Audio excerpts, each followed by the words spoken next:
the hell he's saying in this song? I've listened to this song for years. I don't know. What is he? Who is this? I don't know. It's Chris Brown. Oh, that's Chris Brown? What is Chris saying? Baby, you scared. Baby, you scared. Colon cancer day. And that's definitely not what he's saying. All right, anyway, we are the Breakfast Club. Good morning. It's a Friday. Let's get in some and front it would be page. bowling cancer for Chris Brown. Definitely would be bowling cancer. Bowling banter awareness. What's up, Miss Ra? Hey, you guys. All right, happy Friday. So again, we know it's Women's History Month, and I just want to shout out again Representative Joanna McClinton, who was sworn in this week in Pennsylvania, the largest and oldest full-time state legislature. She became the first woman and the second Black Speaker of the Pennsylvania House. She is representing West Philadelphia. We want to congratulate Madam Speaker and Drop speaking a bomb of for her. politics. What does a position like that mean, Angela Rye? Well, she basically is the leader of the House of Representatives, which is the state legislature in Pennsylvania. She is responsible for leading on legislation, what they're going to push forward as an agenda. Mm-hmm. She went viral last year around a reproductive justice clip, and her star continues to rise. So she's got some big shoes to fill, but we know that Black women can do all things. That's a fact. So on the other hand, that was good news in politics. There is some not so good news in politics on the national level. We went from "we did it, Joe" to "don't do that, Joe." President Biden reversed course yesterday, frustrating progressives, the Congressional Black Caucus, where you all know I used to work, and a large swath of the Democratic caucus by saying he will sign a GOP-led resolution overturning the Revised Criminal Code Act, which is a Washington, D.C. sentencing law that reduced penalties on a variety of criminal offenses. You all may be saying, what in the world does that mean? Let me just tell you, he initially said that he would veto this bill if it came to his desk. And we need to understand why it's a problem. And it is a major problem. The reason for that is a majority of DC voters supported the act. More than 83% of DC voters, according to a poll done by Hit Strategies and my good friend Terrence Woodbury. And to be honest, Congress shouldn't have input into DC laws to begin with. This is why it's so important for us to vote and make sure that things shift, because DC should have statehood. What does it mean that DC doesn't have statehood?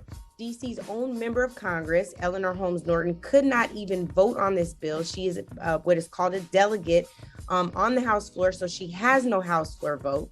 So when the House of Representatives just took this up and voted to overturn the Revised Criminal Code Act, she could not even vote. And you already know that they do not have 2 senators in Washington, D.C., again, because there is no statehood. So Joe Biden, siding with the Republicans in the House and siding with Republicans and more moderates in the Senate, both majority white, is starting to feel a little crime bill-ish. So go ahead. No, I was going to say, are Democrats really surprised that Joe Biden sided with a tough-on-crime bill? Joe Biden has always been a tough-on-crime politician.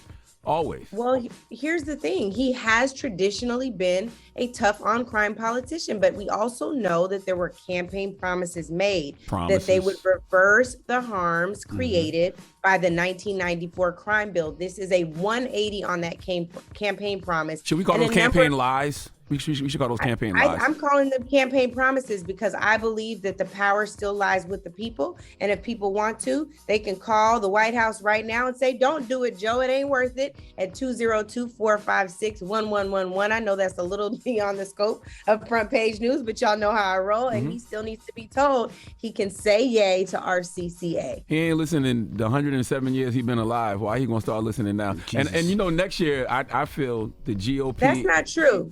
You know, that's not true. You know, I take personal issue with that because we pressured Joe Biden to pick a Black woman vice president. I'm talking about for his crime legislation. Okay. I'm talking about crime legislation. Now, and you know, next year the GOP and Democrats are both going to be pushing a tough on crime agenda. I think that's what they're going to try to win America over with.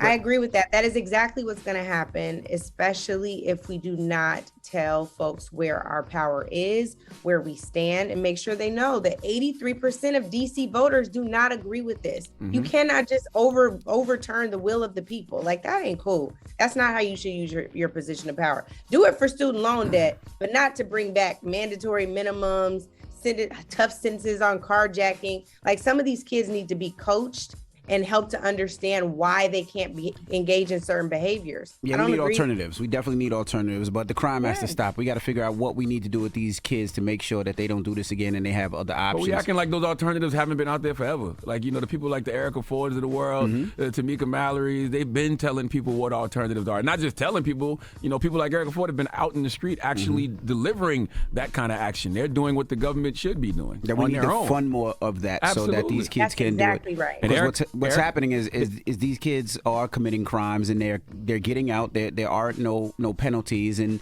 they're doing it again. And the problem is, if you put these kids in jail, you're just creating a bad cycle. But if you give them alternatives, you fund those alternatives, it gives them other things to do. Whether it is, find out what these kids want to do. Whether if they want to get into real estate or they want to get into whatever it may be. Proper mental health care. Most of these kids just need a hug. You know what I'm saying? Most of these kids just need some love. You know what I mean? And it's going to be interesting next year because, like I said, the GOP and Democrats are both going to be pushing a tough on crime agenda, and we know nobody has a better history of that than President Biden. So it's going to be very awkward when he's on the campaign trail next year, telling people about his history of locking our black and brown asses up. Well, that's going to be tough to stand by. I agree, and he shouldn't stand by it. There are alternatives now. They didn't exist in 1994. So hopefully we can move forward in a positive direction. Damn. All right. Well, thank you, Miss Ryan. Thank you, Angela have a great Ryan. weekend. And tell them where to follow you, Angela Ryan, if they want to bother you on social media this weekend. I don't want nobody bothering me on social media. But if you want to follow me, it's at Angela_Rye on Twitter and TikTok for as long as we have TikTok, and at Angela Rye on Instagram. Thank you, guys. I love you, Rye daughter. Thank you. Love y'all. Now, today is Colon Cancer Awareness Day, and we have Dr. Liz and Dr. Cynthia Quaino going to be answering all your questions when it comes to colon cancer and colon cancer awareness. All right, so don't move. We'll talk to them next. It's The Breakfast Club. Good morning. Wake that ass up. Early in the morning. The Breakfast Club.